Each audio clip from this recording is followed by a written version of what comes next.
All right, good morning to everybody. Welcome. I'm excited for you to be here today for the beginning of our Tell Me Our Story 80th Anniversary Initiative.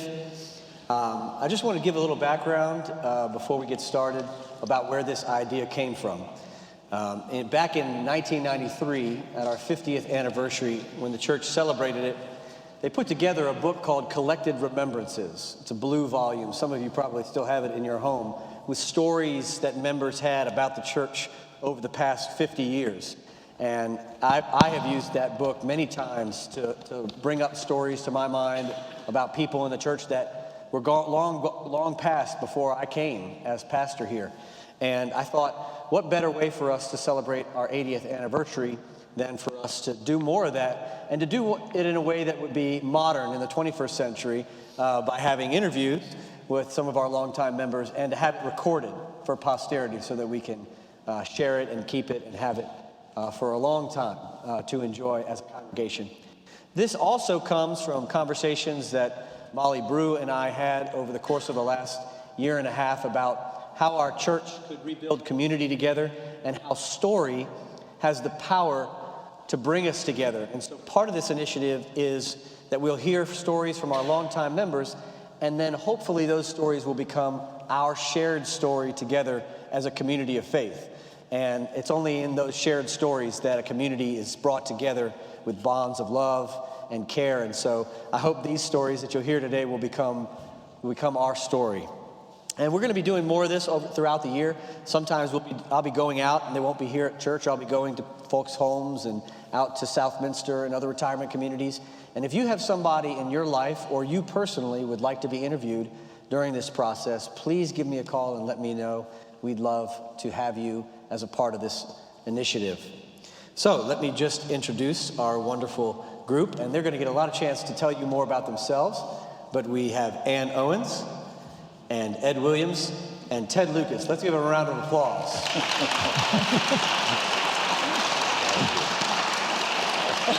Yeah, all right.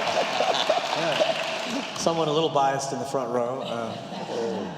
We are excited. I have a series of questions I'd love to ask, and we'll just kind of start making our way down the row, and then as we go, it'll become more of a fluid conversation. But where I want to begin is to hear you tell us the story of how you came to Myers Park Baptist Church for the very first time.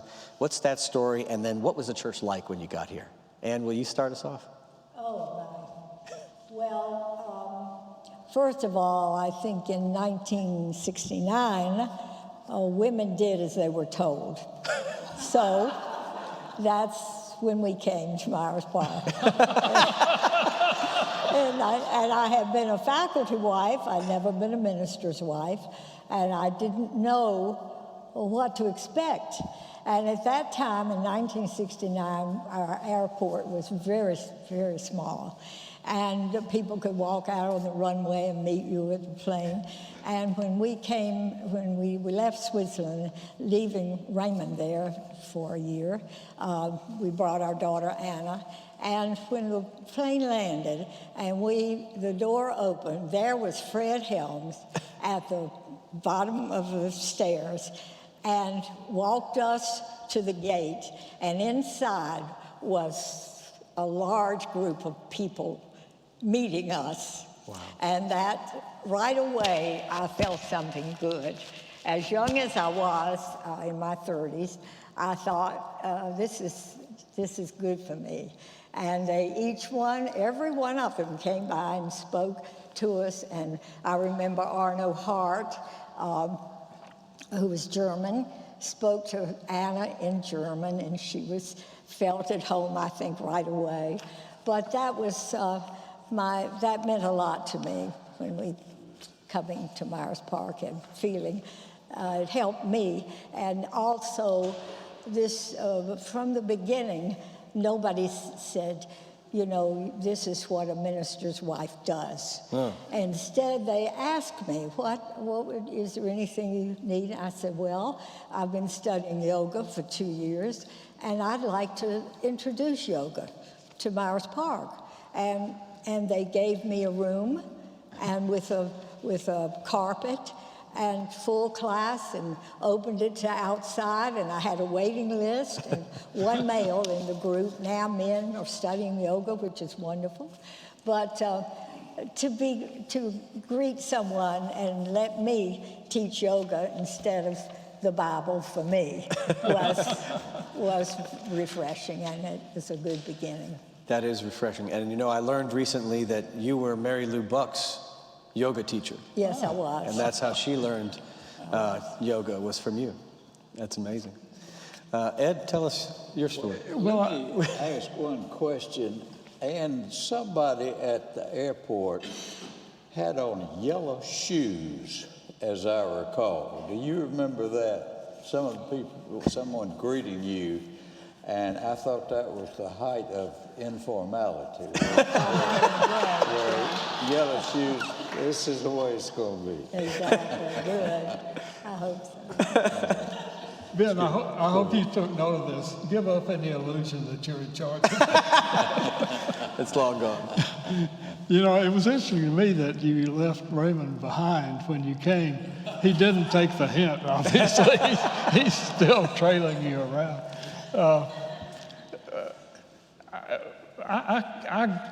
There are two separate things for me. One is when I came to this church, which was often over about a nearly 20-year period. And the second is when I thought about joining this church. I grew up fundamentalist Southern Baptist, and by the time I was in my mid-teens, I was thinking, there's something wrong here. Why do we want to worship a God who would behave that way? And so I had as many of you have, I had a falling out with the church that kept me away for a long time. It seemed to me that on the major issues of the day, this would have been in the 50s, 60s, and 70s, the church and I were on opposite sides. Fundamental issues of justice in society. And then I came to understand I was really talking about only the church I had seen at that time, the church I had been a member of, the church that I abandoned shortly after I felt it had abandoned me. And I came to Charlotte with my new wife in 1973 as an editor for the Charlotte Observer. Saw a lot of the community, and particularly saw the importance that churches, predominantly Myers Park and a couple of others, had on this community's efforts to achieve racial and economic justice, and I was quite impressed. So I admired Myers Park Baptist from outside the door. And then one day I was on a panel, this will be familiar to you here, and after it, Jane Lucas came up to me and said, now where do you go to church? A question I had been asked probably 10,000 times. And I said, I don't really go to church, I'm a heathen. And she said, well, you feel right at home here. And I said, well, and I named some of the people in the church. I said, you've got all these talented people, you don't need me. And she kind of nodded at me and said, but you may need us. And she had caught me at the right time. Our son, who is now 40, was at that time 6 or 7. And I was looking for a place where he could learn that there were values that were beyond what he might experience in school or dealing with people in the workplace and all that there were kind of fundamental values that I believed, most of which I had learned in church. And Jane and some friends of ours had just had a relative die in a faraway state and didn't know what to do. And when they got there, they found that her church had prepared the way for them, told them who to meet, what to do, etc. And I realized that we didn't belong to any kind of community like that, and that this was a community that was very inviting to me. I'm not very religious, to be honest. I'm more of a deist than a standard Christian, but the community in this church, where people approach each other with love, drew me to it and keeps me drawn to it still. Thanks, Ed. Good. Ted? I'd have to start back before we came to Charlotte in 1959, and I have to go back before that. I grew up nominal Methodist. I went to church with my mama maybe, but I was not much interested in it at all. And Jane and I got married in 1954. I was finishing medical school, and we knew we were going to be on the move for a number of years before we settled down. My father was a pediatrician in Shreveport, Louisiana, where I was born and raised, and we thought we might end up in Charlotte. And Jane's brother was 2 years ahead of me in pediatrics and was in practice in their hometown of Anniston, Alabama, and they thought that might be where we'd end up. And as it turned out, a friend of mine, well, not a friend, a cousin of mine in Charlotte was playing golf with a doctor friend of his, and the conversation just kind of mentioned that the Noah Clinic was looking for a pediatrician, and he said, well, you know, I think my cousin is finishing up in pediatrics and might possibly be interested. So he called me, and that was where we sort of established a relationship here. All of my Lucas and my cousins in Charlotte belonged, they were Methodists from the word go, and belonged to another Methodist church here in town. And anyway, we had a conversation. I went home and I told Jane, I said, Jane, how would you like to move to live in Charlotte, North Carolina? And she said, I would love it. She was not real happy about the idea of going to Shreveport and being Dr. Lucas's daughter-in-law, or going to Anniston, Alabama, and being Dr. Woodruff's sister. So that turned out, that's where we ended up coming in 1959, and we went to the Methodist Church just because that's what you did.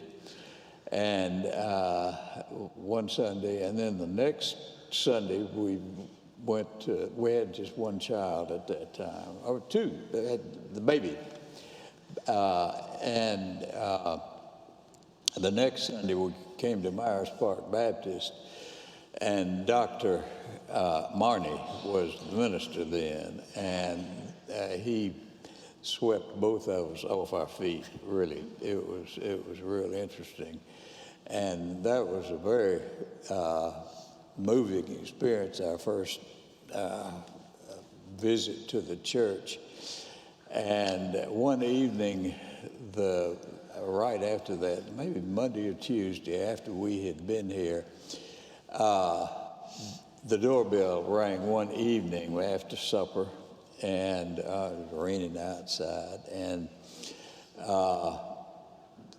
at the door was a young associate minister at our church whose name escapes me. And does somebody remember who was the assistant minister at Myers Park Baptist? Charlie Davis, maybe? No. Charlie Davis was here. No, this was before Charlie Davis. Yeah. Anyway, I apologize for not remembering his name. Anyway, he was wearing his raincoat and introduced himself, and I said, oh, come in. And Jane was in the back and had just bathed the children, and Cam heard this doorbell ring, hey, got company. And she had just gotten out of the tub and came running up into the living room, butt naked, and 2 years old, and here was this stranger, and that was exciting to have that happen. And he handled it so well. I think he had 2 little girls at home and said that just fit in. So anyway, that was our first introduction to Myers Park Baptist, and we felt like that there was no question about where we would join a church here. That was Jane had grown up thoroughly Baptist for generations back, and that was the obvious choice for us to make. Thank you, Ted. This is for anybody can jump in and start. So if you're reflecting on your entire experience at our church, what were the most meaningful moments to you personally throughout the history of the time that you've been here?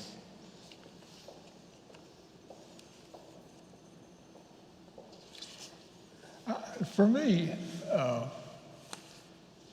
it's not so much a moment as it is a continuing attitude.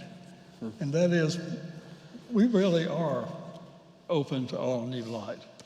Sometimes you have to get right up in our eyes and shine it for a long time, but eventually enough of us will see it. And those who don't, there are plenty of Baptist churches around. And I think you and I talked once for a breakfast. Robert Doolin invited me to speak about crisis moments in the church, or moments when the church was at a crossroads. And I compiled about 10 of them, and I told Ben I would send it to him, and then I figured out that they were stored in my 15-year-old computer, which had crashed, and I didn't have them anymore. But I'll talk about this later. There were some times when our church was called on to make choices that pulled many of our members, sometimes including me, in directions we hadn't initially wanted to go. And yet we did it. It's interesting to me that a religion that gets its beliefs by looking back still remains able to look forward to the changing needs, changing demands, changing opportunities of the day. And that, to me, is a kind of continuing source of inspiration about this church as an institution. That's hard to do. Mm-hmm. And yet, time and again, we've managed to do it, not without cost. I mean, sometimes it's cost us dozens of members, but it's worth doing. I believe that one of our strengths, if not the strength, in this congregation is diversity. And when we arrived, the Vietnam War was raging. Busing, we were in the middle of busing. And then there was a fad during the early 70s called I'm okay, you're okay. And anything goes, and this was so new to me, having been so isolated from all of that. But I thought, okay, I'm going to join one of these encounter groups, they called them, and we carried each other around, and we did. But it was, and busing, we lost people, and we other people came in, but some people were not happy with that. Vietnam War, some people left the church, and others stayed and fought through it or discussed through it. But I think that's so important at almost 93 now, how we must not lose our diversity. We must not ever feel that we know it all and we want to be surrounded by those who know it all. Never forget that we're learners. And I think this church has taught me that through the years, which I had not known, that kind of diversity, being as sheltered as I had been before coming here. That brings to mind,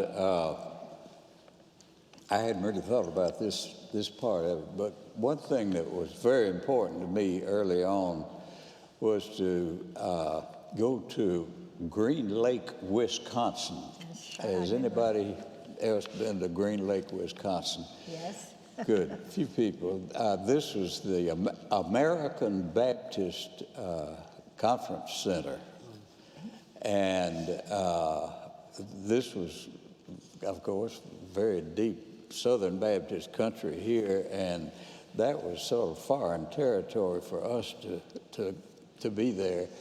But we kind of felt like we were missionaries going, and we learned a lot, and I think this really confirmed our feeling that this was our church home. We met people from all over the country, and the conference were very well presented, and that just meant a whole lot to both of us. Thanks, Ted. I wonder if you all might talk about a person that some of our newer members might not know, who's had an influence on you when you came to the church, and somebody who maybe haven't had around for the last 20 years or so, but had a real impact on you personally in your time in the church, so that we can remember these saints of our past. Well, I don't think for me it was, I can't think of it like any one person if I think back far enough, but just the fact that people listened, and we listened to those people. But I think having a place like the Cornwall Center, where we meet people who are important to us and who teach us. But coming up with just one person, one group for me was the choir. I joined the choir. Okay. And that meant a lot to me. I joined right away, and it was a smaller group, and we were so close.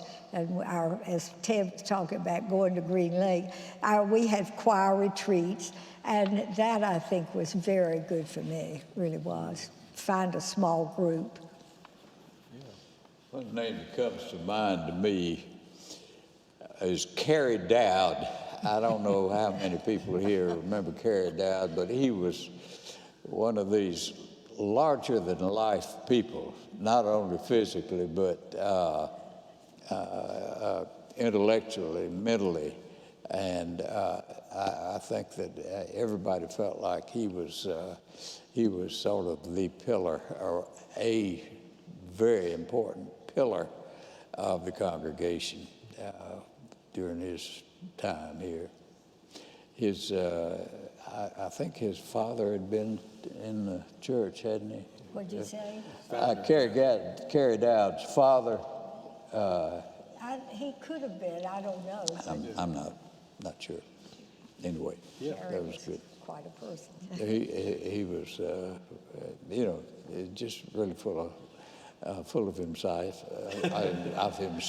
and full of life, and was a very important person in Carrie had a falling out with the Board of Deacons over something, probably that they wouldn't do what he wanted them to do, and stopped coming to the meetings. He wasn't coming the first year I was on the Board of Deacons. And then, for some reason, he started coming back. And the board meetings just got so much more interesting because he knew everything and everybody, and was funny and smart. And it really was it was like going to a party almost to go to a meeting with him there. But the person who, for me, was Gene Owens, who was senior minister when I got here. To me, he was kind of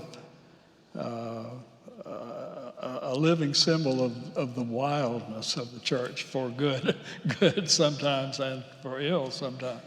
But he was a man who was fiercely intelligent, fiercely independent, and didn't think his position as minister called him to court the board of deacons. We've always had this tradition of a free pulpit, which means that you call the senior minister you want for that job, and then you don't tell him or her what to say. And Gene hadn't been here more than a couple of months when one Sunday morning during the sermon, he was walking down the middle aisle with this petition to abolish the death penalty, and he was trying to get people to sign his petition as he came in. It irritated some of the deacons, no small amount. So the next night they had a called deacons meeting to talk about that. This guy, as Ann said, had been a college professor, and they said, "You're not a college professor anymore. You're representing our church." And he I don't think he apologized, but he gave the sense that he understood them. So when somebody made a motion saying that before a senior minister did anything like that, he ought to clear it with the board of deacons, there was a motion and nobody seconded it, which was an affirmation of this church's belief in the free pulpit. Sometimes there are guys who push that, but it's been a tradition here since the beginning of the church. And I think it's a valuable one we have, and it permits people like Gene and Ben to come here and lead us in the way they think they're called We upon. need a prophet in our pulpit. We do. That we don't just need somebody to tell us sweet stories. do we? Yeah. George Heaton, the first senior minister, got into a conflict with the board of deacons about baptism. He didn't believe that baptism was anything other than a kind of nice ceremony. It might mean something to you, and that's fine. But he didn't believe it was necessary for church membership. And the board of deacons thought otherwise and told him so. And he said, "Look, you didn't call me here to tell you what you want to hear." And that's been sort of the theme of ministers here ever since. And I think we're stronger for it. I think it was 10 years later that the deacons eventually voted to change their baptism policy. Yeah, and then got in trouble with the county Baptist Association, which passed a rule saying that churches who were going to be members of the County Baptist Association had to use baptism by immersion for acceptance of new members. And our board of deacons essentially restated Heaton's position in a resolution saying, "No, we don't believe that. We don't believe it." It seems like times of controversy are just simply a part of our church's history, which is why it figures so prominently in our covenant. You know, we say we expect controversy as a reality of our life together. And it's interesting because some of the controversies may have been times of great stress for the congregation, but they also seem to become moments that we look back on where we rose to our highest and best in our history. I was wondering if you might share moments. I know, Ed, you had a couple you wanted to share, moments of controversy or crisis that you remember. We've already mentioned death penalty in Vietnam and a few busing, but are there others that we want to share? And what are some stories about controversy that could be particularly helpful to us? Well, the Vietnam thing had a couple of iterations. One of them being, I wrote down some dates because I can never remember dates. You know, our church covenant says that we'll accept controversy as a reality of life together and an opportunity for growth toward maturity. I don't know about the growth toward maturity part, but we've certainly accepted the controversy.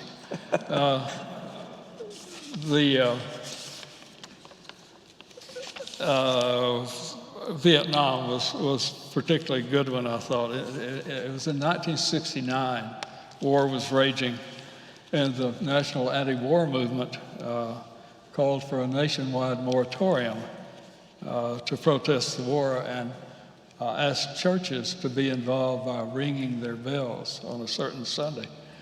And a local reporter called Gene Owens and said, "What are you going to do?"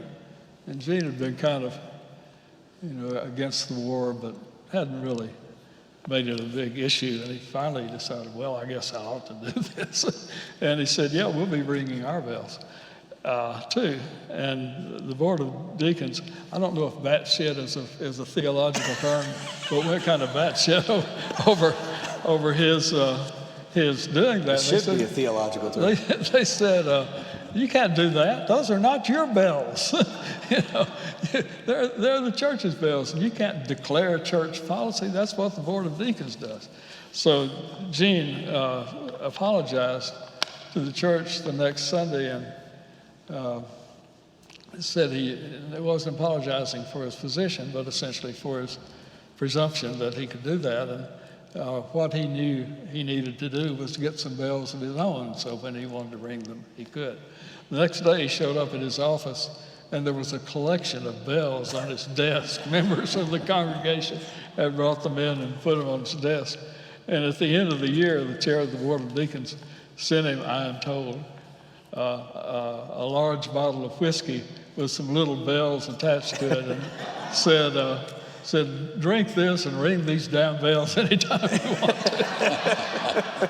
But that was Hunter Jones. Hunter Jones was chair of the Board of Deacons. And I brought that to Gene. But that was a very... Because Hunter was really opposed to ringing the bells. Yeah. And he was not anti-war. He wasn't pro-war, I'm sure, but he wasn't. And but he said to Gene, I can see him right now. He had those bells. You can ring all the bells you want now. But he and Gene were very close for years, and they disagreed a lot, voted to each other and said it. But I thought that was wonderful to see that relationship. Yeah. Well, there was a deep divide in the church over the war. We have had in the church some people who were very strong in their beliefs that we ought to support our troops at all costs, and that meant not criticize what they were doing. And some people left over that. And Busick also. Yeah. Ed, tell us about the invitation that was extended to the Episcopal bishop to preach, and she was a Carter, woman. Carter Haywood. Carter Haywood was a Charlotte native who was one of the first women ordained for the ministry by the Episcopalians.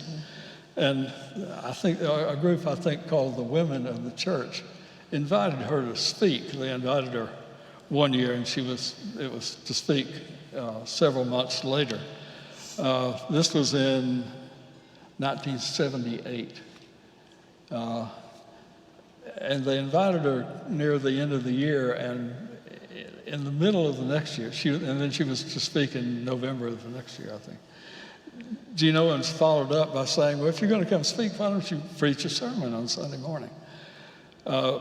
After she'd been invited, but before she came, she wrote an article for a Christian magazine explaining why she had decided to declare publicly that she was lesbian, and talked about her struggle with the biblical part of it and all that stuff, but also her struggle with who she was and what it meant to her.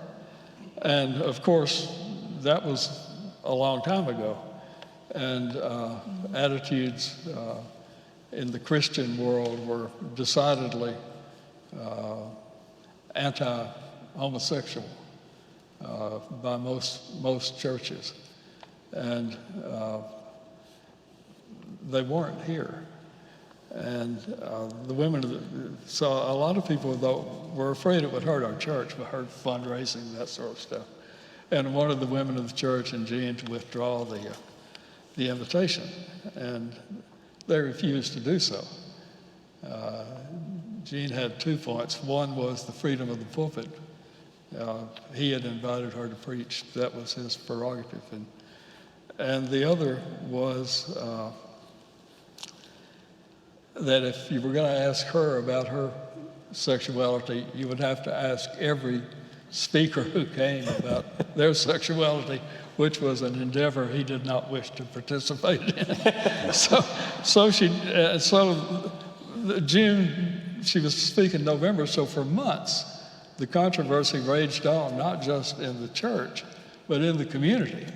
You can imagine what other Baptists were saying about us for inviting a homosexual Episcopalian priest to preach at our church. But we, to our credit, stood firm. And she did come and preach, and she asked Gene about it, and he said, come and preach the gospel of Christ. That's what we expect of you. And she did. And then the Sunday night after her sermon, she spent about 2 hours in a forum talking about the church and sexuality and other questions that members raised. But that was a costly time. That one cost us, I'm told, dozens of members as well. But it was what we should have been doing. And I think Bill Walker, who used to be the anchor on Channel 9 News, was a deacon, I think, at the time, and talked about how liberated he felt knowing that his church had the courage to follow its beliefs in a time of intense pressure and criticism. That's what got us excluded from the Baptist Association of North Carolina. It led to it, yeah. The North Carolina Baptist State Convention, an unwieldy name, decided that it would not admit member churches who looked favorably on homosexuals. And we not only looked favorably on homosexuals, we looked favorably on everybody and hoped they would come here, and had said so in a statement. I think I wrote it down here. We were said in our church covenant that we were open to all and closed to none. That was added to the church. And that was added just before, as a result of the State Baptist Convention's position. I thought I'd written that down here, but they voted us out, didn't they? They voted us out of the State Convention. Yeah, Ray, I think, was involved in that more than I was. I thought I had that written down, but I do know we have that wonderful picture from the Charlotte Observer that says "evicted" or something like that about our church being kicked out of the convention. Front page news. Front page. Yeah, the State Baptist Convention said it was going. If it had reports that churches were admitting homosexuals, it was going to investigate. And our church leadership sent a letter to the State Baptist Convention saying, and I quote, "There's no need to wait upon the secret reports of others. We, with our 1,850 members serving as witnesses, hereby turn ourselves in." and we invited the state convention to come here and talk about it. I remember the discussions of this. What we wanted to do was not just slink out, but go out by giving witness to what we believed. And we invited the State Baptist Convention to come down here and talk to us about it. They didn't. They just kicked us out by an overwhelming vote. But that was very important. There were 3 or 4 other churches, St. John's, Park Road Baptist, I think, who were in the same position we were essentially, and they simply resigned. But one of the State Baptist officials said, we just wanted publicity. Well, we did want publicity. We wanted the world to see where we stood on what we regarded as one of the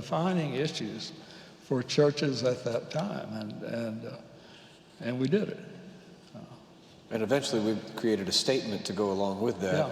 Yeah. And just like Vietnam days and the Carter Hayward days, that cost us some members, I think, as well, from what I gathered. Well, what we did was expand our open to all, closed to none, to say we welcome all persons without regard to race, gender, sexual orientation, age, economic status, physical or mental capacity. I mean, that's really an open door policy. Yeah.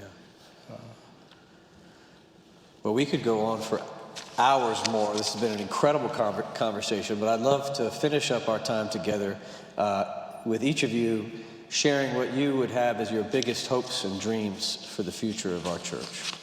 Ann, do you mind starting us? Oh gosh, I just hope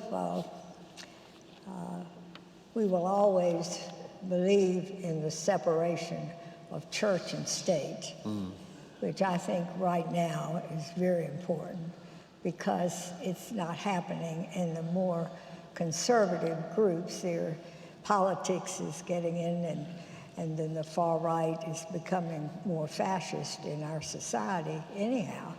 And I think that's very important for us to keep that in front of us, the separation of church and state, and fight for it. For sure. Really fight for it. I hope we'll continue to have the courage to go into the wilderness. I'm an old guy and I don't like change very much, but churches need to be sensitive to the needs and demands and opportunities of the world we serve. One of the strong things about this church, it's always seemed to me, is its stated commitment to prepare its members to go out and live in the world and do things in the world. As I said, I'm not a hyper-spiritual person, but as editorial page editor of The Observer for many, many years, I dealt in my writing with the kinds of things this church was talking about. And it was infinitely valuable to me to have the kind of people who are here today and the kind of people who were in my Sunday school class to talk to about these things and help shape my understanding of them. And sometimes it meant we needed to be on the leading edge of things. There's a wonderful novel, I may blank out on the name of it, by Marilyn Robinson called Gilead. Yeah.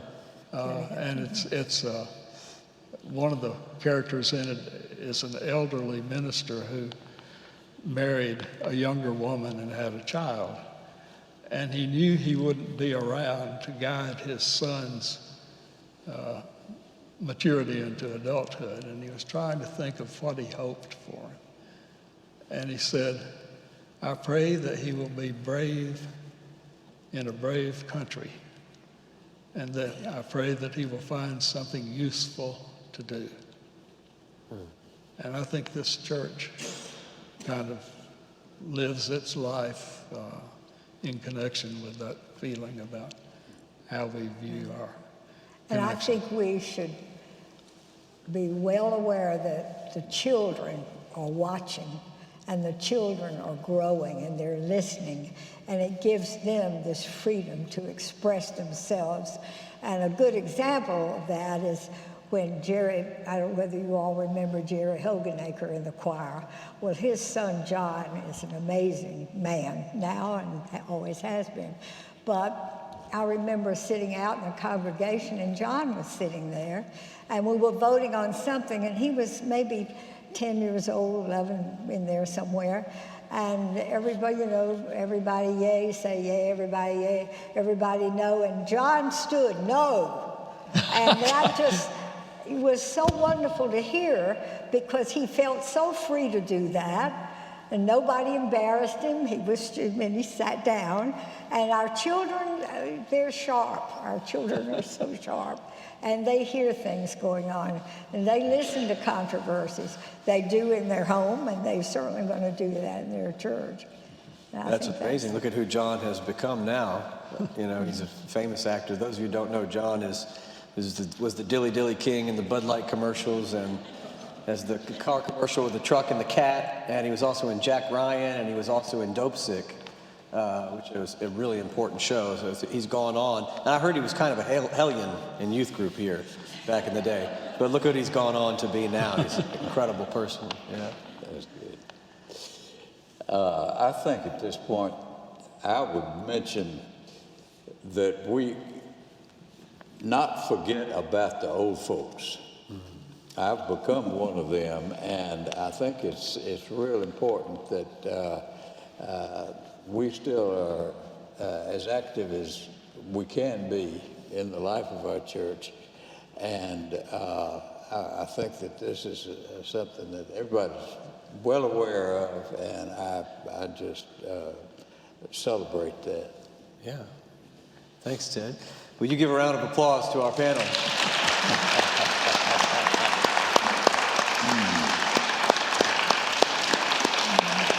Thank you each. And Ted, thank you so much. Yeah, good. Well.